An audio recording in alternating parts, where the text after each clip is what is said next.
Mga ka-Republic, kahapon pa nasa Kandun, Ilocos Sur ang kupunan ng Ginebra at mamaya unang susukatin ng lakas ng Gin Kings sa una nilang opisyal na laro kontra sa Rain or Shine.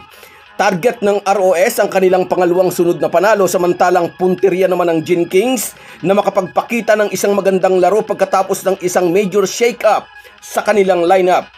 Magkakasukatan ng lakas ang ROS import na si Aaron Fuller at ang 3-time best import na si Justin Brownlee. Naniniwala si Yeng Guiao may kakayahan ng Elasto Painters na bigyan ng magandang laban ang kupunan ni Coach Tim Cone. Pag-uusapan po natin yan, pero bago ang lahat ay maglalambing po ako sa inyo na isubscribe ninyo itong ating channel at kung di masyadong makakaabala ay i-like at paki-share na rin ninyo. Malaking bagay po yan sa aming mga vlogger. Maraming salamat. Mga ka-Republic, mangyayari na mamaya ang pinakahihintay ng mga Ginebra fans at yan ay ang muling mapanood si Justin Brownlee. At bilang panimula, haharapin ng Gin Kings ang kupunan ng Rain or Shine na sariwa pa galing sa kanilang unang panalo kontra naman sa Blackwater Bossing. Naniniwala si CYG may sapat na kakayahan ng Rain or Shine na bigyan ng magandang laban ang crowd favorite Ginebra na muling ipaparada ang kanilang resident import na si Justin Brownlee. Alam naman nating lahat, nag-team rebuild ang Ginebra, pinakawalan nila si Christian Standhardinger at Stanley Pringle, kapalit nina Isaac Go at Stephen Holt. At dahil din sa trade transaction na ito, kaya napunta sa Gin Kings si RJ Abarientos na pinik nila number 3 overall. Mamaya, debut game ng mga bagong players ng Ginebra kontra sa Rain or Shine. Walang duda, bumata ang lineup ng Ginebra. Sa kabila nito'y maraming fans ang hindi natuwa. Subok na raw kasi sina Pringle at Standhardinger. Mamaya masusubukan kung sulit ang trade na ginawa ng Gin Kings. Kontra sa Rain or Shine, susukatin ang kakayahan ni na Isaac Go at Stephen Holt, pati na si Ben Adamus na naging kapalit naman ni Sydney Onwebere. Magiging debut game din mamaya ng generational point guard na si RJ Abarientos. Makakaharap niya ang dating teammate niya sa Strong Group Athletics na si Kaylan Chongson at si Felix Limeti na parihong nagpakita ng magandang laro para sa ROS sa kanilang unang game laban sa Blackwater. At may sinasandalan pa silang isang mahusay na import sa katauhan ni Aaron Fuller. Kaya nga malakas ang loob ni ROS coach Yeng Guiao na sabihing may kakayahan ng kanyang team na tapatan ang Barangay Ginebra. Sigurado parang home court na naman ito para sa Gin Kings. Kung makapagdi-deliver ng panalo ang bagong rebuild na kupunan, mababawasan ang mga negatibong komento ng mga detractors. Natutuwa ang maraming Ginebra bashers dahil napagtatalo ang Gin Kings sa mga nagdaang tune-up games. Ang tune-up game lang nila laban sa New Taipei Kings ang kanilang naipanalo, ngunit wala sa kupunan ng New Taipei Kings ang star players na mga ito nang gawin ang friendly game.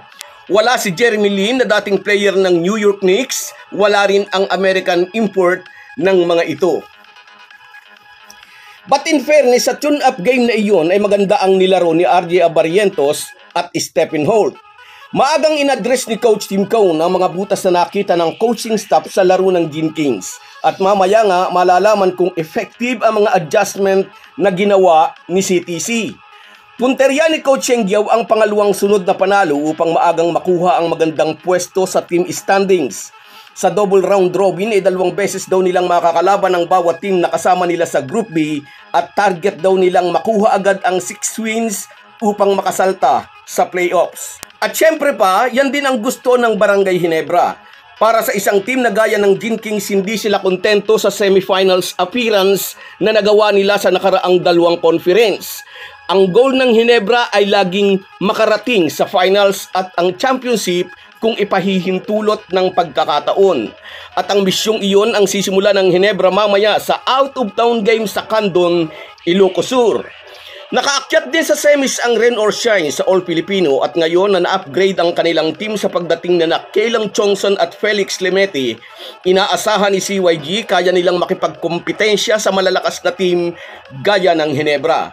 Parang debut game ulit ito ni Justin Brownlee sa PBA matapos siyang masuspindi ng FIBA pagkatapos ng Hangzhou Asian Games kung saan ay binuhat niya ang gilas para makuha ang gold medal o ang championship.